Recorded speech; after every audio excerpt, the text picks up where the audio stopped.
Good afternoon, everybody. Welcome back to the channel. Back today to resume content. I mentioned yesterday that I was going to be resuming content.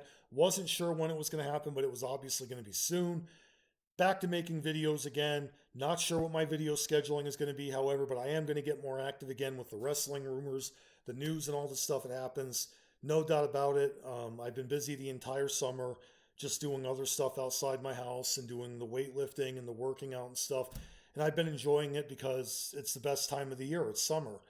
But now that I'm back to doing these videos and I'm back to doing news and rumors, there actually has been a story that has been resurfacing for some time now in the past 24 hours since Clash in the Paris.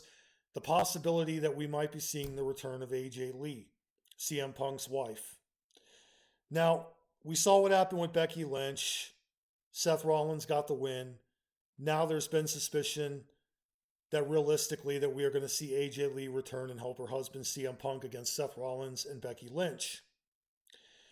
Now, when I heard this, I was 50-50.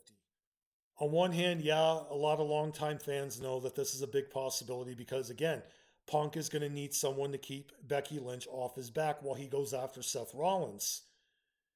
So there's only really these kinds of fans that are really old fashioned and they see this from a mile away. They are convinced that we might see the return of AJ Lee, that AJ Lee might see that her husband is being messed with and she must step in and intervene to try to basically handle the situation and help him out. However, there's those other fans that are saying it's not going to benefit WWE or even CM Punk and AJ Lee to have her come back this late. She's been gone for over a decade. She hasn't wrestled a match in that long. And with that longevity of time, here comes ring rust. Here comes her ability to basically not be what she once was. And this has happened with a lot of people that have come back, whether now or back then. Time catches up with everybody. I'm not saying the woman is old. I'm not saying she's washed up, but I'm saying ring rust is going to play a part if she does come back. Logically speaking, yes, they could have her work at the Performance Center and get ready to get back in the ring after so many years. But there's more to it. What is her to gain from coming back? After the storyline feud of her coming back to help her husband against Rollins and Lynch, what happens then? That is where everything is going to be pretty much evident that she only came back for this short time period, and then once this is over, she's going to leave and not come back. Then there are those people that say maybe they'll offer her a full-time contract. Maybe she will resume to where she once was. But then there's also the other report that came out that Nikki Bella also is not done with Becky Lynch either. So if AJ Lee does not return, Becky Lynch versus Nikki Bella is likely the fallout feud that is going to happen to make up for AJ Lee not returning. Nikki Bella, obviously, people are very weary of her even being in the company.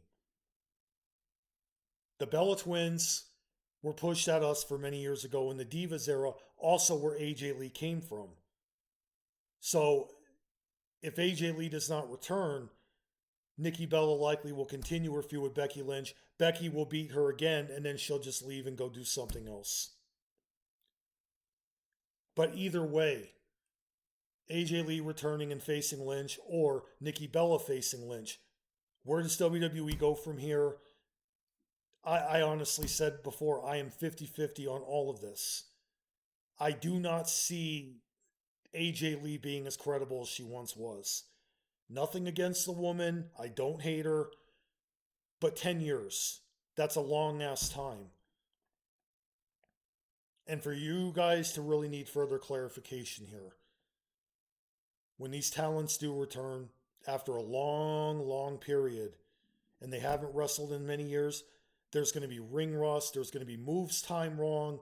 They're not going to be what they once were. It's like the old saying goes, wrestling shape, when a person loses it, they're not going to be the same. They brought back people in the past, even though they were big back in the day at full time, when they come back to be a part-timer, they're not going to be what they once were. I mean, look at what happened in 2014.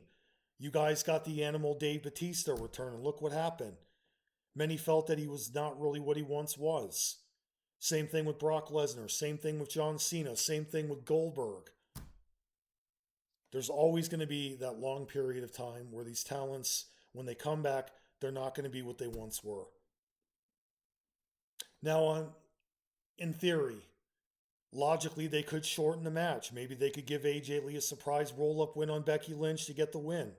Maybe it doesn't have to be a long match. But if it ends up going full time with her, they're going to have to build her right back up again. But if she does get a championship match, I would prefer it if she beats somebody for the championship, then moves on to the champion herself. I don't want to see her get a championship because she's AJ Lee. I don't like when they do that. I hate when people come back and they just get title shots handed to them. They don't have to beat anybody. Where back then we were told that these championships, to get them, you have to work your way up the mountain. I wish that WWE would embrace that more and go back to what once worked, rather than have these people come back and say, sure, have a title shot. You get a title shot. That's because of your name. I hate that so much when they do that. That annoys me to no end. But either way, AJ Lee versus Becky Lynch, if booked the right way, it could possibly be entertaining. But again, it remains a question. Can they get her ready? If she does come back, could Becky Lynch get a match out of her? Time will tell. Or will Nikki Bella go after Becky Lynch? And do you want to see them face each other again? Tell me what you think in the comments section down below. Hit the subscribe button if you're brand new to the channel. I'm back to doing videos, guys. Going to try and get back on this more and more. Super excited. Thanks again for watching. Talk to you later.